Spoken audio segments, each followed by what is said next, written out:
Stepping into the TWA Hotel at JFK isn't just checking into a place to sleep, it's stepping into a time capsule, straight into the golden age of air travel. The moment those iconic red and white doors swoosh open, you're hit with pure nostalgia. It's as if Don Draper might stroll by at any second, martini in hand. Designed in the resurrected terminal by the legendary Eero Saarinen, this hotel isn't your typical airport stopover.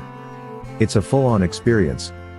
The sweeping curves, mid-century furnishings, vintage cars, and even the restored 1958 Lockheed Constellation Connie Cocktail Lounge scream jet-age glamour.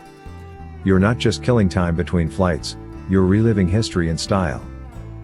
Yes, the TWA Hotel is directly connected to JFK's Terminal 5, making it extremely convenient for overnight layovers or early flights.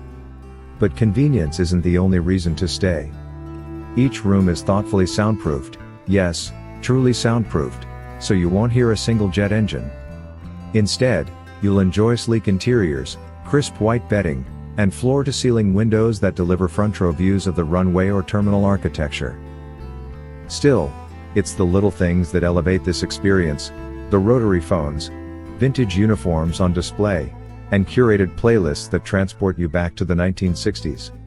Even the rooftop infinity pool, open year-round, gives a surreal feeling as you float while planes glide by just overhead.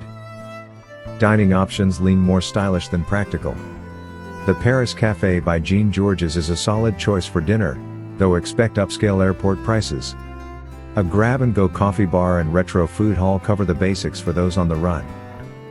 So, is it worth it? If you're a design lover, aviation geek, or someone who values more than just a pillow to crash on, absolutely. It's not just about resting your head, it's about flying back in time, even if just for a night. Would you stay here just for the vibes, even without a flight to catch?